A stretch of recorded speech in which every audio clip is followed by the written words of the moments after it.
What is up, guys? It is the Bluebloods back here with another 2-minute drill, man. February 23rd, 2021, man. We got two big storylines. One's not something we usually cover, but everybody's talking about it. So, we had to come and make sure y'all heard the Bluebloods' opinion on it. And another one is a huge, huge transfer in the world of college football. It affects an ACC program that we just had on the show. Jody Demling came on to talk all things Louisville football. They got maybe their quarterback of the future. We'll see. Got some mixed opinions about that. But let's go ahead and start with that. Luke McCaffrey transfer from Nebraska after this past season. He struggled at times being named the starter kind of midway through the year. Him and Adrian Martinez kind of fought it out there.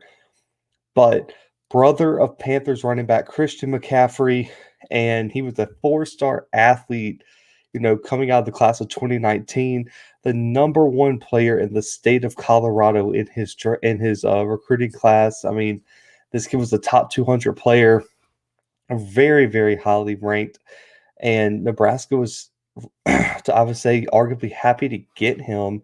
And I thought he was going to make an impact. I thought I was vouching that they should start him. It didn't go as planned. But let's talk about his upside first, man. I like to start out with the positives on this show, kind of get everything going. The real upside is his speed, athleticism, movement in the pocket, and his football IQ. He comes from a football family. McCaffrey, his brother's a monster. Ed, father in the NFL. I mean, this kid has football in his bloodlines. This kid knows football. He ran a 4.6 out of high school. That's elite. I would say that's elite quarterback speed. He's not Lamar Jackson, but it can get around. It's very, very fast. Some of the, older quarterbacks that we've seen. But in this year, he had almost 400 yards rushing, almost 6 yards per attempt as a quarterback, which is really, really nice. 3 rushing touchdowns, and this is only in 7 games of action. And not all those were starts, so you got to kind of give him a break there. But the downside to McCaffrey has been his passing ability, man, especially his downfield passing. And it's almost seemed like it's regressed at Nebraska. It cost him multiple games this year. Only 63% of his passes were complete. That's not terrible, but it could be better. 466 yards passing, 1 touchdown. This is where it gets bad. 1 touchdown to 6 interceptions is what he had this year when he was playing for Nebraska at quarterback. And this stat blew my mind. So you say, okay, Zach, he completed 63% of his passes. That's horrible when your yards per attempt is down at 2.8. He averaged 2.8 yards per pass attempt this season. I mean, that just shows how much he struggles to move the ball down the field, stretch the defense, and put pressure on the back end of the defense, which opens up other things you could do with your offense. If you can't move the ball, you can't trust a quarterback to throw more than 3 yards down the field, it's going to be a long day for your offense, for your entire team. And I think that's where we saw Nebraska struggle a lot this year. He's a bit undersized in terms of weight. 195, 200 is kind of what I've been reading here. So, there's a lot of variability. Colleges like to bump weights, the heights, bumped up a little bit. But I'm going to go with 195, 200. He doesn't look that big. He's decent height at 6'2", but he doesn't really project as a quarterback that's going to make an NFL impact. So I'm really not worried about that. He relies so much on his speed and athleticism to keep him out of trouble in and outside the pocket. I do worry, though, going to the ACC. I know he played in the Big Ten and everything like that, but I really worry about, can he take the beating, the big hits, the grind of a Power 5 schedule, Power 5, opponents. Like, what happens if 2-3 weeks down in he gets just demolished? Then, do you think he can stay healthy? We saw his brother come off a major injury. He comes from a tough family, but you never know. I really am interested to see with that. And in terms of what Louisville's getting, they're picking up a project quarterback. Let's just be honest here. I don't think this is an instant fit, someone that's going to come in and start immediately for the Cardinals, but it's a plan for the future. It's a backup plan for the future. You already have Malik Cunningham coming back this year. He's the starter for this year, maybe even next year. Then behind him, you have Evan Conley, which people in Louisville are very, very excited about, think he has a promising future with this team. So Luke McCaffrey is not going to be one of those transfers that just comes in, steps in immediately, and takes a starting job. He's going to have to fight. Malik Cunningham pretty much has it sealed up for as long as he wants. Evan Conley's going to fight McCaffrey there. They do have some younger walk-ons. They have a 3-star coming in this year, so he's not going to be alone. This is not his job to lose. This is his job. He's going to go in here and have to fight for it. And he's going to have to show improvement on his deep ball, pushing the ball down the field, or he's going to struggle. I mean, we see this Louisville offense, what they want to do. They wanted to run the ball with Hawkins and push the ball up the field with Fitzpatrick and Tutu Atwell. That's what they want to do. They want to stretch you out, then run it, stretch you out, then run it. His athleticism kind of mirrors Malik Cunningham, so I think that fits really well. But in terms of pure passing skill, we saw they struggled at times with, Malik Cunningham's passing. So I think he's going to have to improve there if they're going to put him out on the field. You can see him with some gadget formations, a wildcat, something like that. But outside of that, guys, I don't think Luke McCaffrey is going to make an immediate impact at Louisville. And so moving on to our next storyline, guys, trying to stay under the time limit, man. I love talking to y'all, so it's really hard for me. But we have the viral sensation, man. Y'all know where we're going. We got to talk about it. Oklahoma wide receiver Spencer Jones underwent surgery on his left eye after getting into a bar fight this past Saturday with some other students or, people in the community. Old Row, Oklahoma's Twitter account, posted the fight on their Twitter account today, which went viral almost immediately. Looking at it right here, 6.4 million views.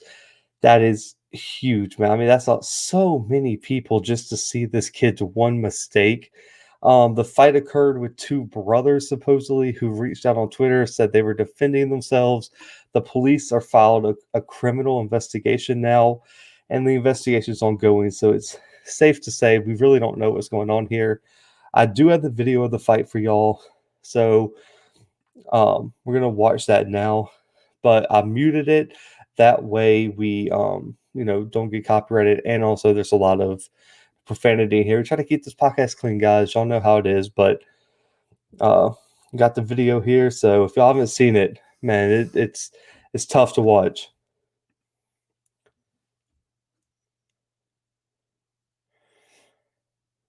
So you see, Brown's the one talking right now, man, and his friend's gonna push him, and I feel like that's a wrap. The kid's already wiping blood off his face, which brings it in. But you got a nice, hip toss right there. If you're an MMA fan, his friend's wrapped up. Ground and pound there is just a problem to say the least, man. And as you can see, I mean, this kid's doing it in cowboy boots. I just want to say, I mean, that's pretty insane. I mean, got him in like a rear naked choke here. I feel like Joe Rogan calling this fight. His friend on the video is screaming rear naked choke. So that's real tough.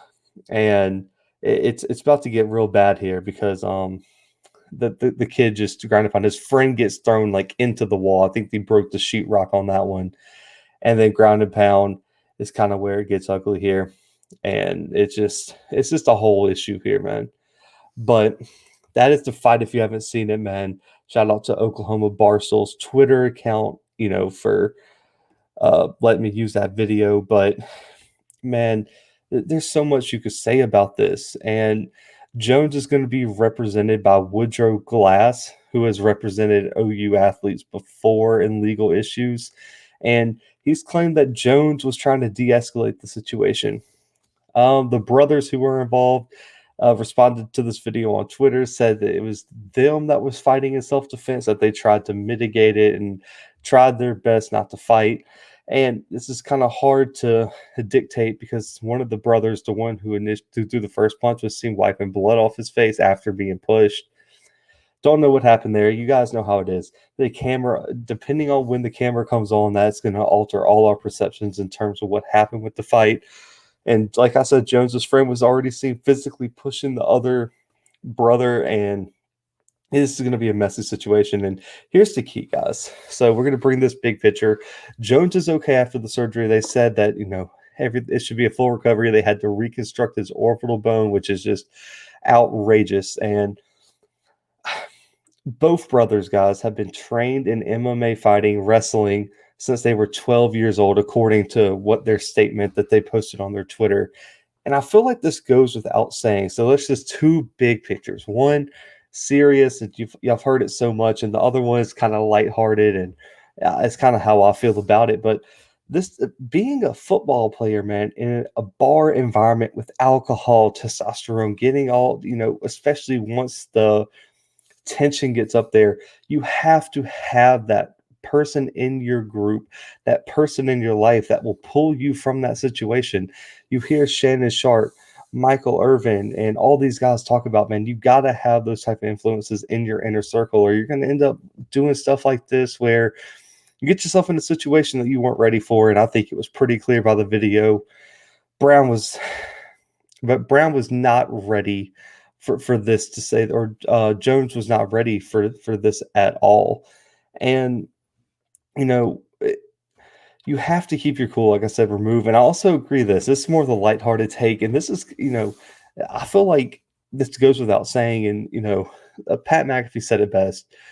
You have to be mindful of the society we live in today, where so many people have access and do MMA and are trained to fight, and you just can't go picking fights with random people in bars anymore, man, because this happens. I mean, you had to get your orbital bone reconstructed because you messed with the wrong dude on the wrong night, and you don't know what that other kid was going through. And this is, I love hearing Shannon Sharp share stories from his grandparents on Undisputed.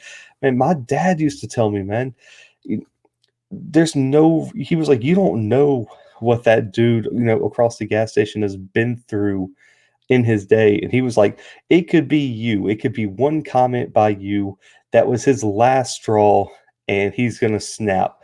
And there's plenty of stories I've heard of this happening. And so that's kind of where I stand. It's like, there was no reason you had to be in that bar fight. As an Oklahoma wide receiver, he just won the best holder in the country, I believe.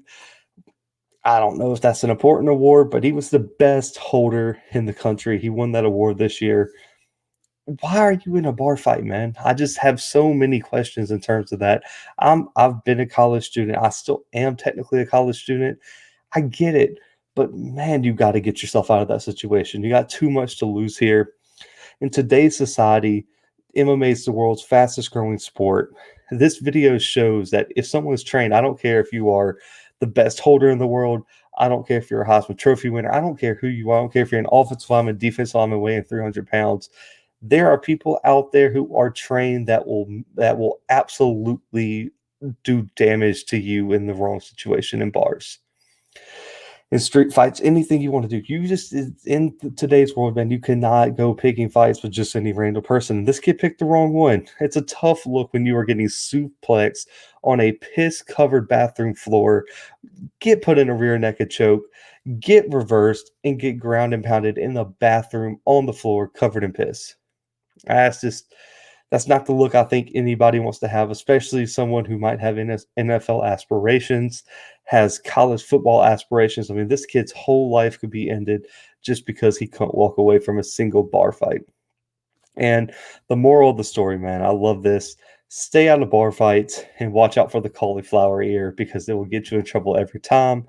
As McAfee said today, if you see the cauliflower ear, make sure that's not the person you're going to pick a bar fight with, because these dudes are trained, and these dudes are going to hurt you if you get involved in a fight. And I'm really happy that that Spencer Jones is okay, that he has surgery, he's going to recover okay. I'm hoping nobody's entire life is ruined because of this, but this is a brutal this is one of those moments where it's going to be a life-changing moment. It's going to be either like, okay, I learned from this, my whole life's going to change, or it's going to just be a spiral. And I think this is one of the sadder things to see. I know it's all fun and games to joke about cauliflower ear and MMA versus normal people, but man, you got to remove yourself from situations like that. You cannot be in bar fights as a D1 athlete, and you can't just pick bar fights with random people. Those are the two storylines from the Bluebloods today. Who knew you would be getting those lessons on the 2-minute drill? But guys, that's a wrap on this 2-minute drill. Cover two of the biggest storylines in college football today. We got another one coming tomorrow, February 24th. Make sure to go check out our interview with Jones Angel, UNC play-by-play guy, the voice of the Tar Heels, out now, YouTube, and anywhere you can find podcasts. This will be exclusive on YouTube because we posted that interview. We have another interview coming up. Man, we got Georgia Tech tomorrow on Wednesday, and we got Virginia Tech on Thursday. And guys, we have Notre Dame punter Jay Bramlett on the show Friday. So guys, make sure y'all check out 5 days of the Blue Bloods and 5 days of the 2-minute drill this week. We are putting just loads and loads of content out for y'all, man. We want to build this family up as big as we can. We can't do it with y'all. So make sure to like, rate, subscribe to the podcast wherever you listen. Make sure to subscribe to our YouTube channel. Turn on the post notification bell in that corner. That way y'all can get notified anytime we drop a video. Make sure to like the video, man. It helps us out, helps us get this video out here more. Comment what y'all think about the Spencer Jones fight, what happened there, y'all's take on it, and what you think Luke McCaffrey's potential could be now at Louisville after his transfer to Nebraska. But guys, for the Blue Bloods, for your boy Zach,